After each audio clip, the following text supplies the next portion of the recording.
There's this man I've been knowing for years. We go to the same barber shop. 71 years old. Retired 7 years ago with about $1.3 million. Social Security. Small pension from the county. House paid off. Nothing fancy. Middle-class guy his whole life. Never made more than 85 grand in a single year. Well, I'm sitting in the chair next to him about 4 months ago, and he's telling the barber how he and his wife still clip coupons every Sunday. Still drive the same 2016 Camry. Haven't taken a real vacation in 3 years. His wife wants to go see her sister in Florida, and he keeps saying, maybe next year. And I'm listening to this, right, and something's bugging me. So I just asked him. I said, hey man, you mind telling me what your accounts are sitting at right now? He kind of hesitated, like guys do when you ask about money. Then he goes, last time I checked it was around 1.6. I said, hold on, you retired with 1.3. It's been 7 years. And you've got more money now than the day you quit? He just nodded. I said, brother, how much are you pulling out every year? He said, about 38,000. I said, and Social Security? He said about 26,000 between him and his wife. I said, so you're living on 64 grand a year and your portfolio only needs to cover 38 of it. That's less than a 3% withdrawal rate. Your money is growing faster than you're spending it. You're literally getting richer every year. And you won't take your wife to Florida. He just sat there in that barber chair staring at himself in the mirror. Then he said, but what if something happens? What if the market crashes? What if one of us gets sick? And I said, man, you've been saying that for 7 years, and your balance has gone up 300 grand while you've been scared. At what point do you stop being afraid of a number that keeps going up? That conversation hit me, you see, because this man is not unusual. He's the norm. And I think a whole lot of you watching this right now are either heading toward the exact same situation or already living it. Getting richer in retirement and still acting broke.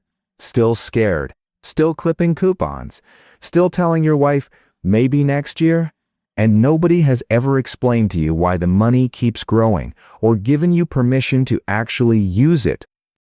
Today I'm going to show you exactly why most retirees end up with more money 5, 10, even 15 years into retirement than the day they left work. I'm going to walk through the 5 reasons it happens, and most of them are things the financial industry never tells you about because, well, your growing balance is their growing paycheck. And I'm going to show you what it actually costs you when you underspend your own retirement. Because the price isn't financial, it's personal, and it's permanent. But stay all the way through, because the last section is about how to figure out what you can actually spend without fear. Real math, not feelings, and that's the part that changes everything. Hit subscribe if you're trying to figure out whether you're living too small for the money you actually have. I don't do scared money advice on this channel. I do the truth. Let me show you what's actually happening inside your accounts. So here's the thing nobody expects, right? You spend your entire working life being told you don't have enough. Save more, contribute more, max the 401k, catch up. And then you retire and something weird happens. The money doesn't go down.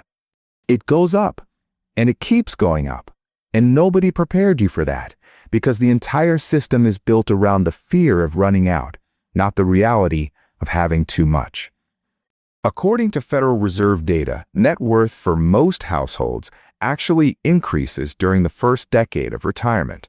The average net worth for Americans between 65 and 74 is nearly $1.8 million. It peaks right there, in retirement, not during your highest earning years. Now that's the average, which gets pulled up by wealthy outliers, but even the median tells the same story. The money doesn't evaporate the day you get the gold watch, For a huge number of retirees, it actually stacks up, and there are 5 specific reasons why.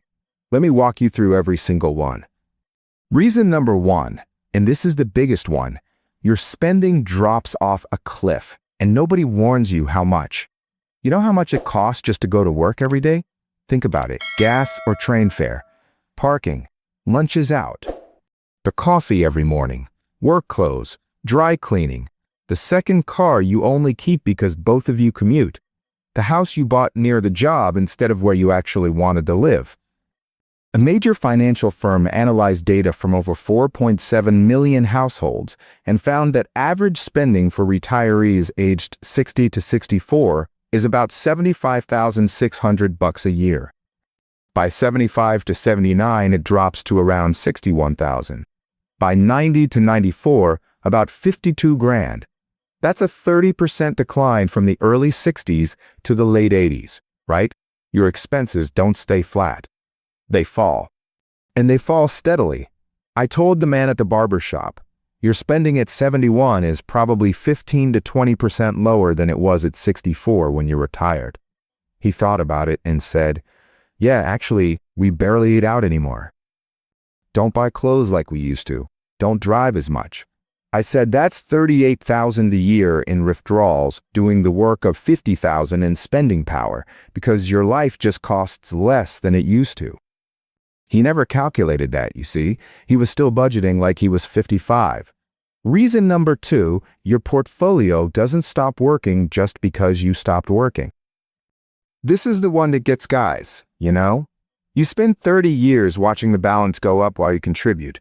Then you retire, and in your mind, the growth story is over. Time to spend it down. But that's not how it works. Your $1.3 million doesn't just sit there like cash in a safe. It's invested. It's compounding. The market averaged about 10% annually over the last 30 years. Even after inflation, that's 6 to 7% real growth. So if you've got $1.3 million and you're pulling 38 grand a year, that's less than 3%, and the portfolio earns 7%, you know what happens? The growth exceeds the withdrawals by more than 50 grand every single year. The pile gets bigger. Year after year. That's exactly what happened to my man at the barber shop. He retired with 1.3, and 7 years later he's sitting on 1.6, 300 grand richer in retirement, while clipping coupons. Reason number 3, Social Security is doing more heavy lifting than you realize. Most guys think of Social Security as a nice little supplement, right? Some pocket change on the side. But for the average retired couple, Social Security covers a massive chunk of basic expenses. The average benefit right now is about $2,071 a month per person. For a couple, both collecting, that's somewhere between $40,000 and $55,000 a year, depending on work history and claiming age. The maximum benefit at full retirement age in 2026 is $4,152 per month. Almost 50 grand a year from one person. When Social Security covers 40 or 50% of your expenses, your portfolio only has to cover the rest, and that changes the math completely. My guy at the barber shop, his combined Social Security was $26,000. His total expenses were about 64 grand. Social Security covered 40% of his life, you see. The portfolio only had to cover $38,000 of $1.3 million, under 3% withdrawal. Of course, the balance went up. Social Security was doing almost half the work. Reason number 4, and this one is sneaky. Your house is making you richer and you're not even counting it. Most guys in their 60s and 70s own their home free and clear. No mortgage. And while they're sitting in that house paying just property taxes and maintenance, the house itself keeps appreciating. The median home price hit over $435,000 in 2025. If you bought your house 20 years ago for 200 grand and it's now worth $450, you've gained $250,000 in equity. You know, and you didn't do a thing, didn't lift a finger, just lived there. That equity is part of your net worth, even if you never touch it. And for a lot of retirees, home equity is the single biggest chunk of their total wealth. It's the silent engine behind the numbers going up year after year while you're not paying attention. It doesn't show up on your brokerage statement, but it absolutely shows up on your balance sheet. The man at the barber shop, I asked him what his house was worth. He said probably around $375. I said, and what'd you pay for it? He said, $142 in 2001. I said, brother, your house made you $230,000 while you were worried about whether you could afford a flight to Florida. Reason number 5, and this is the dark one, you're afraid to spend your own money. And the system made you that way. Research from 2 of the top retirement and spending experts in the country found something that should genuinely bother you. The average 65-year-old retired couple withdraws about 2.1% of their savings per year. 2.1, when most research says 3.5 to 4% is safe. That means the average retiree is spending roughly half of what they could safely spend. Half, right? And it gets deeper than that. The same research found that retirees spend about 80% of their guaranteed income, Social Security, pensions, annuity payments, but only about 50% of what they could safely pull from savings. When the money shows up automatically, like a paycheck, people spend it. When they have to make the decision to pull it out of an account, they freeze, they hoard it. They treat savings like it's untouchable, even when the math says they can afford to spend more. Another survey found that 64% of retirees worry more about running out of money than they worry about dying. Let that sink in. You're more scared of your bank account hitting zero than your heart stopping. That's not rational, you see. That's conditioning. The financial industry spent 40 years teaching you to save. Every quarterly statement, every contribution reminder, every article about how you don't have enough. They turned you into a saver so effectively that even when you have more money than you've ever had in your life, you still can't turn off a switch. You still can't let yourself enjoy it. And here's the part that should really make your blood boil. Your advisor knows you're underspending. They can see your withdrawal rate on their dashboard. They know you're pulling 2 or 3% when you could safely pull 3.5 or 4. But do they call you and say, hey, you've got room to live a little bigger? No, because your growing balance is their growing fee. 1% of 1.6 million is $16,000 a year in their pocket. If you spend more and the balance drops to 1.4, their fee drops to $14,000. They lose $2,000 a year. So they let you sit there, scared, clipping coupons, while the balance that pays their salary keeps climbing. I asked the man at the barber shop, when was the last time you bought something just because you wanted it? Not because you needed it, just because it made you happy. He laughed and said, I can't remember. I said, that's the problem, man. You've got $1.6 million and you can't remember the last time you bought yourself something that put a smile on your face? That's not being responsible. That's not being smart with money. That's being a prisoner of a habit that doesn't serve you anymore. And the people who are supposed to help you see that, your advisors, the industry, the whole system, they benefit from you staying locked up. Drop a comment if you just realized you might be hoarding money in retirement that the math says you can safely spend. Because I think a lot of guys watching this are richer than they've ever been and still living like the money might disappear tomorrow. Now here's where I need to get serious with you. Because the cost of underspending isn't just about money, it's about time, and time is the one thing you can't get back. Retirement spending researchers have identified 3 phases of retirement. The go-go years, your 60s and early 70s, when you've got energy, health, and a list of things you've been wanting to do for decades. The slow-go years, your mid-70s to early 80s, when you start pulling back, traveling less, doing less.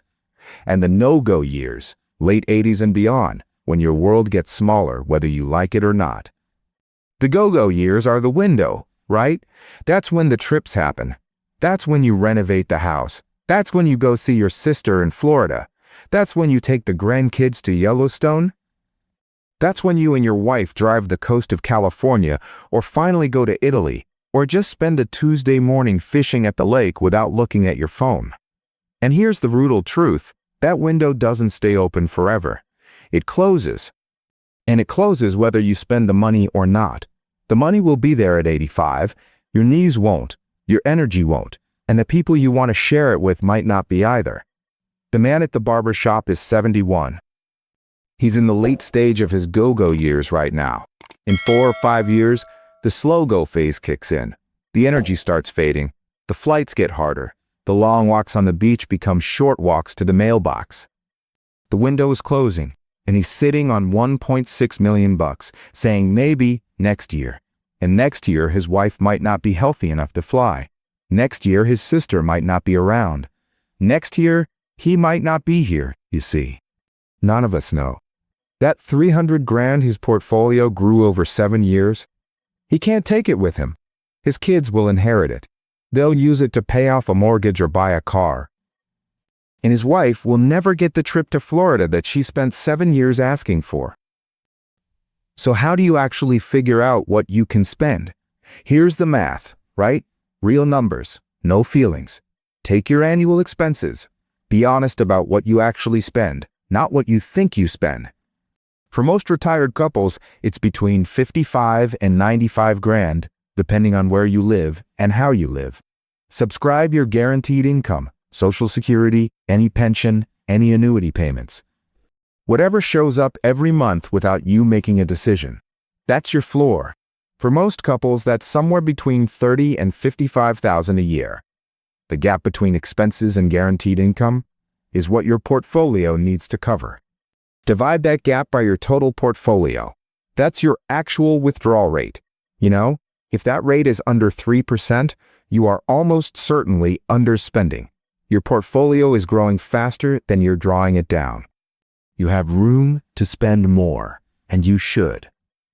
If it's between 3 and 3.5%, you're in the sweet spot, safe, sustainable, and probably still growing in most market conditions.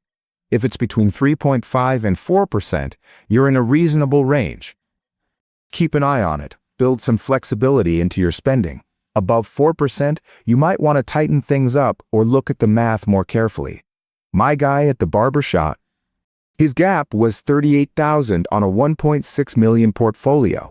That's 2.4%. He could increase his annual spending by 15 to 20 grand and still be well below the safe zone. You know, that's a trip to Florida every year. That's fixing up the bathroom. That's taking the grandkids out every weekend.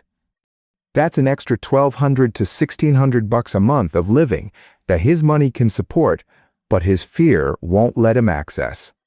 Look, I'm not telling you to go blow your savings. That's not what this is, right? I'm telling you that the system built you to be terrified of spending. And that fear doesn't go away just because the numbers say you're fine. The fear follows you into retirement. It sits in the barber chair with you. It tells you, maybe next year. It tells you, what if something happens?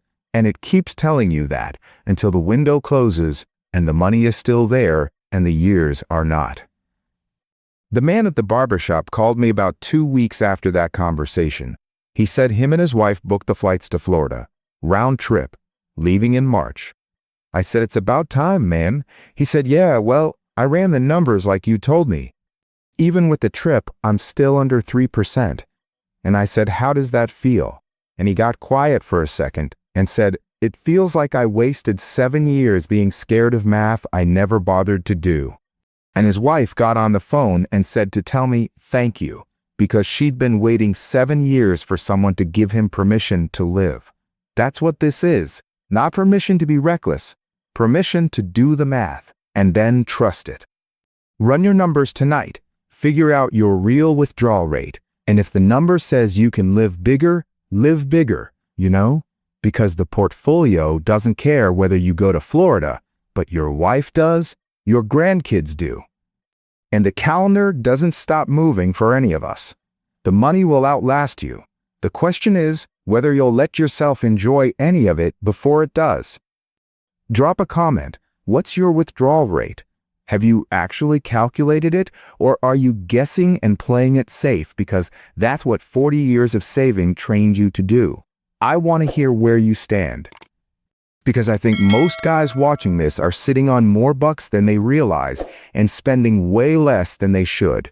And every year you underspend is a year you don't get back. Hit subscribe. Share this with someone who's been saying maybe next year for way too long. They need to hear this. See you in the next one.